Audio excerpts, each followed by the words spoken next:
Good morning बच्चों। आज series का तीसरा सेशन है और ये सेशन बहुत ही इंटरेस्टिंग होने वाला है क्योंकि इसमें जो कंटेंट्स हम शामिल किए हैं वो सारा का सारा क्वेश्चन एग्जाम का है और ऐसे क्वेश्चन हैं जो कि अक्सर हाँ एग्जाम में देखे जाते हैं। तो आज चौथा रूल हम स्टार्ट करने वाले हैं। इसके पहले दो सेशन में हम 3 रूल पर डिस्कस कर चुके थे। आज चौथा रूल अल्टरनेट सीरीज का है। तो पहले हम इसकी पहचान समझ लेते हैं। इसमें जब आप टर्म को स्टडी करोगे तो इसमें टर्म्स एक से अधिक जगह पर आपको दिखाई देगा, या दूसरी पहचान है इसकी कि ये सीरीज बढ़ते बढ़ते घट जाए या घटते घटते बढ़ जाए। तो पहले आप इसको समझ लीजिएगा कि ये अल्टरनेट सीरीज का प्रश्न बन सकता है। तो अल्टरनेट का मतलब होता है कि एक छोड़ करके दूसरे टर्म को आपस में हम रिलेट करते हैं। तो यहां पर हम पहले टर्म को तीसरे टर्म से, यानी कि एक टर्म छोड़ करके दूसरे से हमको रिलेट करना है। फिर 6 का रिलेशन 22 से और 22 का रिलेशन क्वेश्चन मार्क से करना है। फिर 2 का 10 से और 10 का 42 से। तो अब हम इसके पैटर्न को समझते हैं।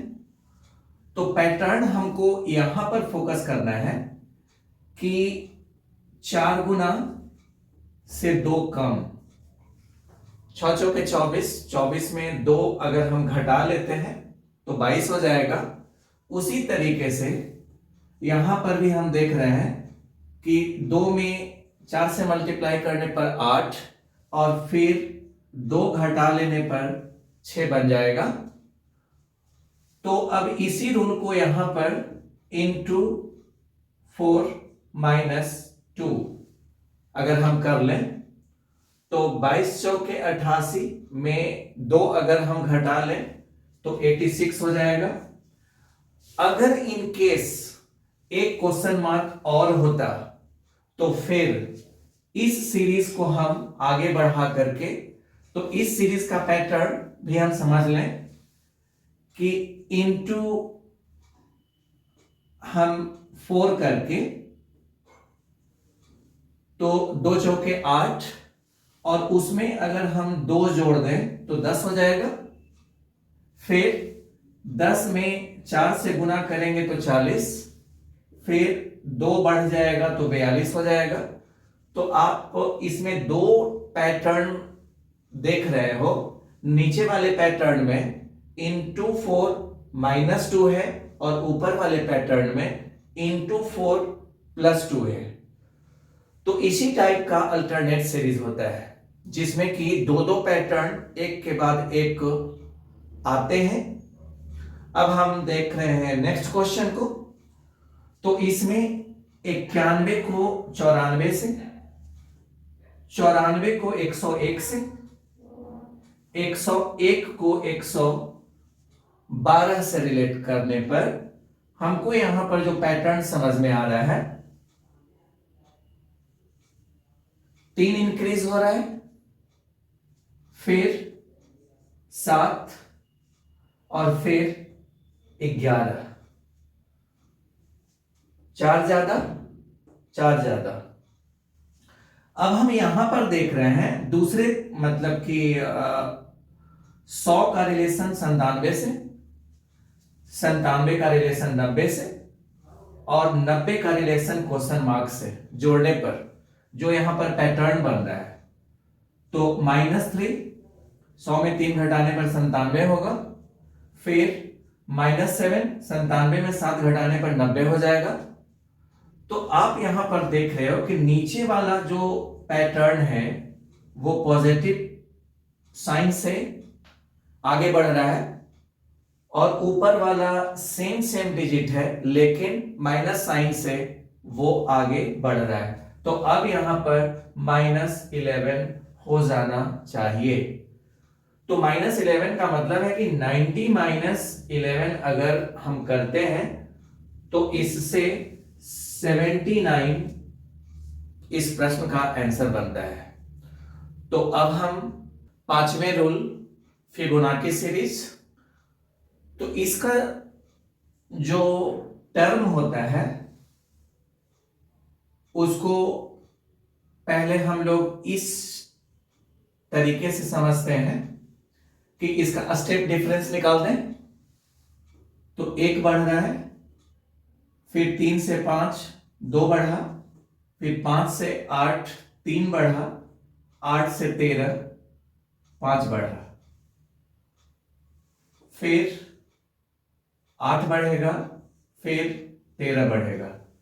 तो आप यहां पर एक चीज ऑब्जर्वेशन करोगे कि 2 से लेकर के 13 तक संख्या ऊपर के भी सीरीज में आपको दिखाई दे रहा है, यानी कि 21 जोड़ 13, यानी कि अपने पिछले टर्म को ऐड करने पर ये अपना अगला टर्म क्रिएट कर रहा है, अगला टर्म बना रहा है। तो अब 34 का अगला टर्म क्या होगा? तो ये अपने पिछले टर्म से जुड़ करके अगला टर्म बना देगा। तो 34 और 21 को जोड़ने पर यहां पर जो टर्म आएगा वो 55 होगा। तो ये फिबोनाची सीरीज का पहचान है। तो इसी पैटर्न से अब हम इसको सर्च करते हैं। तो यहां पर डिफरेंस निकाल दें, तो इसका डिफरेंस 9 का होगा, फिर 17 का, फिर 26 और फिर 43। तो आप यहां पर देख सकते हो कि ये 3 टर्म ऊपर में मौजूद है, ऊपर में आपको ये दिखाई दे रहा है। इसका मतलब है कि 69 का अगला टर्म क्या होगा? ये अपने पिछले टर्म को ऐड करता है और अगला टर्म क्रिएट करता है। ये पैटर्न फिबोनाची सीरीज का होता है। तो अब 112 का अगला टर्म क्या होगा? तो ये अपने पिछले टर्म से जुड़ करके अगला टर्म का निर्माण करेगा। तो ऐसे स्थिति में हम 112 और 69 को जोड़ेंगे तो 181 होगा, और इस तरह से इस सीरीज को हम बनाते हैं। अब हम शुरू करेंगे प्राइम सीरीज, जो कि स्वतंत्र तरीके से अपना आइडेंटिटी की वजह से वो सीरीज बनता है, यानी कि उसके जितने भी टर्म होते हैं वो स्वतंत्र तरीके से वर्क करते हैं। और इसके लिए आपको 1 से लेकर के 100 तक प्राइम्स टर्म की जानकारी होनी चाहिए। तो देखते हैं इसके क्वेश्चंस को। और एक चीज कि प्राइम के साथ साथ हम ऑड सीरीज की भी यहां पर पहचान करेंगे, क्योंकि आप जानते हो कि 2 को छोड़ करके प्राइम का टोटल टर्म ऑड में होता है, यानी कि विषम संख्या में होता है। तो ये दोनों सीरीज की पहचान क्या है, तो इसको हम समझते हैं। स्टेप डिफरेंस निकालने के बाद अगर उनका सिस्टमैटिक तरीके से डिफरेंस दिखाई दिया तो वो ऑड सीरीज होगा, और नॉन सिस्टमैटिक तरीके से अगर दिखाई दिया तो वो प्राइम सीरीज होगा। तो देखते हैं इनका स्टेप डिफरेंस। तो यहां पर डिफरेंस 1 का है, 1 बढ़ रहा है, फिर 2 बढ़ रहा है, फिर 2 बढ़ रहा है। यहां पर हम देख रहे हैं कि 1 बढ़ने के बाद 2 और 2 मतलब कि 2 बार दिखाई दे रहा है। तो इस तरह का जब आपको स्टेप डिफरेंस आए तो आप समझ जाओ कि ये नॉन सिस्टमैटिक है और ये प्राइम सीरीज होगा। और ऐसे भी 2, 3, 5 और 7 प्राइम यानी कि अभाज्य संख्या है। तो 7 के बाद अगला जो प्राइम नंबर होगा वो 11 होगा। चलिए अब 7वें नंबर क्वेश्चन को देखते हैं। तो स्टेप डिफरेंस इसका निकालें तो 2 बढ़ रहा है, फिर 4 बढ़ रहा है, फिर 2 बढ़ रहा है, फिर 4 बढ़ रहा है। तो यहां पर हम इनका स्टेप डिफरेंस एक सिस्टम में देख रहे हैं। तो इस सीरीज को हम ऑड सीरीज कहेंगे, विषम टर्म वाला श्रृंखला कहेंगे। तो यहां पर 2 4 2 4 से अगला विषम संख्या जब आ रहा है तो 23 के बाद अगला विषम संख्या 2 से आएगा। तो 23 और 2 का मतलब है कि यहां पर 25 विषम संख्या होगा। और हालांकि यहां पर 29 भी है। अगर 25 यहां पर नहीं होता तो फिर अगला प्रायोरिटी हम 29 को ही देते। इसका वजह क्या है? तो इसका वजह है कि ये सारा का सारा टर्म एक अभाज्य संख्या के रूप में हमको दिख रहा है। लेकिन चूंकि इनका एक पैटर्न है, +2 +4 से ये श्रृंखला अपना आगे बढ़ा रहा है, तो अगला टर्म +2 यानी कि 25 होना चाहिए। और इस तरह से हम इसको विषम संख्या वाला श्रृंखला कह सकते हैं। अब अगला सीरीज को देखें तो यहां पर इनका स्टेप डिफरेंस 4 का हो रहा है, फिर 2 का, फिर 4 का और फिर 6 का। तो यहां पर इनका स्टेप डिफरेंस नॉन सिस्टमैटिक है, यानी कि ये सीरीज एक प्राइम सीरीज है और ये डिसेंडिंग ऑर्डर में प्राइम सीरीज हमको दिख रहा है। तो 31 के बाद डिसेंडिंग ऑर्डर में जो प्राइम होगा वो 29 होगा। तो देखते हैं इस क्यूब सीरीज को।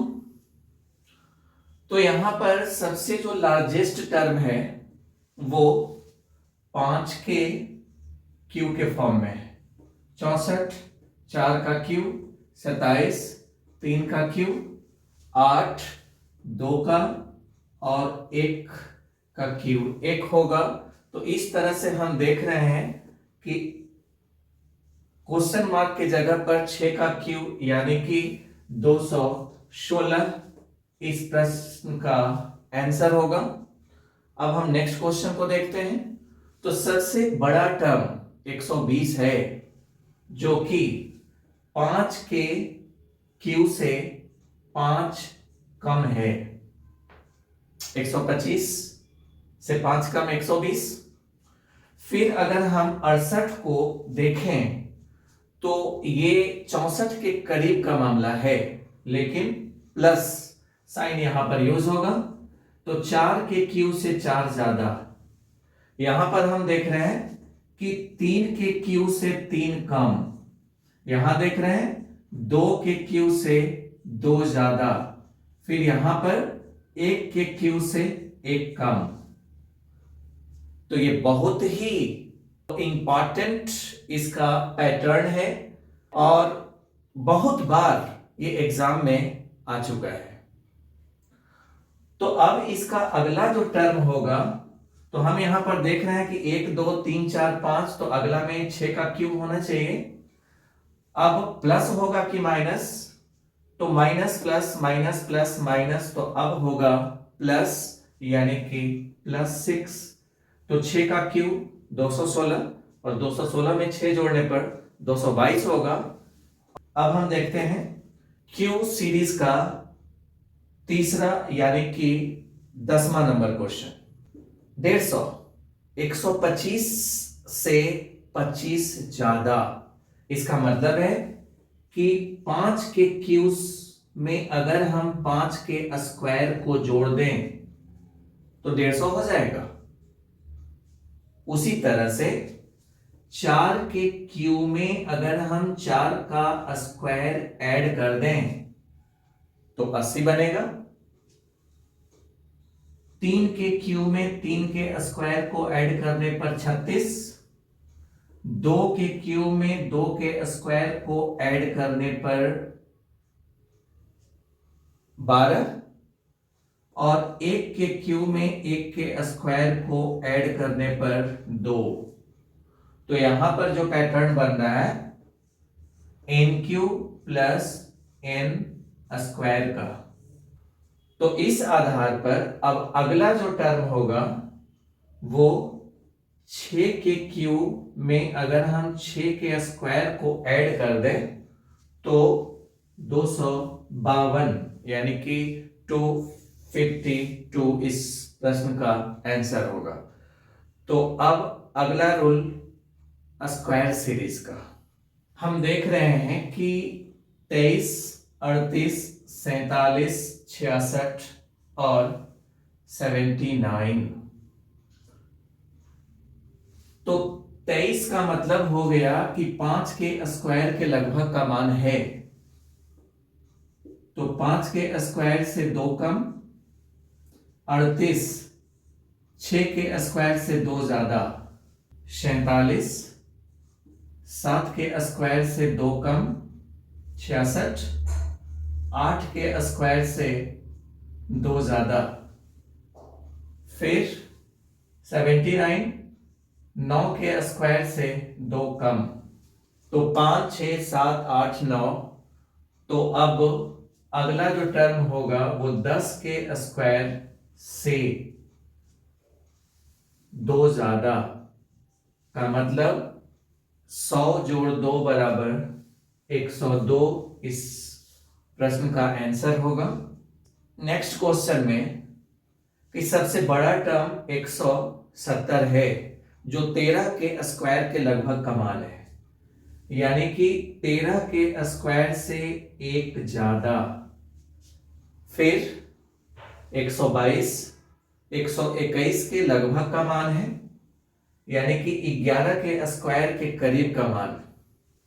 तो 11 के स्क्वायर से 1 ज्यादा, यहां पर 5 के स्क्वायर से 1 ज्यादा, फिर 3 के स्क्वायर से 1 ज्यादा, फिर 2 के स्क्वायर से 1 ज्यादा। तो यहां पर हमको जो टर्म दिखाई दे रहा है वो टर्म 2 3 5 11 और 13 ये सब के सब अभाज्य संख्या है। तो अब 5 के बाद अगला अभाज्य संख्या 7 होगा। 7 के स्क्वायर से 1 ज्यादा का मतलब है कि मिसिंग टर्म यहां पर 50 बनेगा। नेक्स्ट क्वेश्चन देखते हैं। तो यहां पर सबसे बड़ा टर्म 99 है जो 10 के स्क्वायर से 1 कम है। 82 9 के स्क्वायर से 1 ज्यादा। 63 8 के स्क्वायर से 1 कम। 50 7 के स्क्वायर से 1 ज्यादा। 35 6 के स्क्वायर से 1 कम।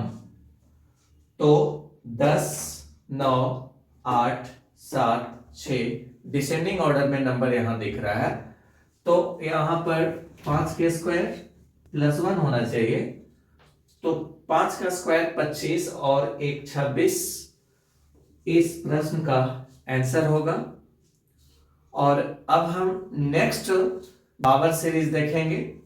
जनरली जो क्वेश्चन पूछा जाता है वो 2 3 और 5 के पावर के फॉर्म में। हमको पावर 5 तक मान अपने दिमाग में रखना है। अब हम देखते हैं नेक्स्ट क्वेश्चन को। तो ये 32 के लगभग का मान, ये 16 के लगभग का मान, ये 8 के लगभग का मान। तो हमको 2 के पावर से इसको सर्च करना है। तो यहां पर 2 का पावर 5 में 5 जोड़ने पर 37 बनेगा। 2 के पावर 4 में 4 जोड़ने पर 20 उसी तरह से 2 के पावर 3 में 3 जोड़ने पर 11, 2 के पावर 2 में 2 को ऐड करने पर 6, 2 के पावर 1 में 1 ऐड करने पर 3, 2 के पावर 0 में 0 ऐड करने पर 1 बनेगा।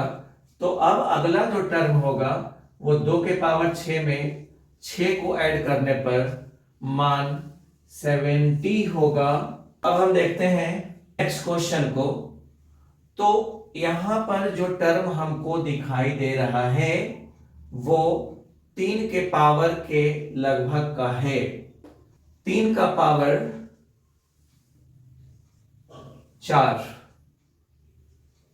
यानी 81, और 81 में यदि हम 4 जोड़ देते हैं तो 85 बन जाता है। उसी तरह से 3 के पावर 3 में 3 जोड़ा जाए तो 30, 3 के पावर 2 में 2 जोड़ा जाए 11, फिर 3 के पावर 1 में 1 जोड़ा जाए तो 4, फिर 3 के पावर 0 में 0 जोड़ा जाए तो 1 बनेगा।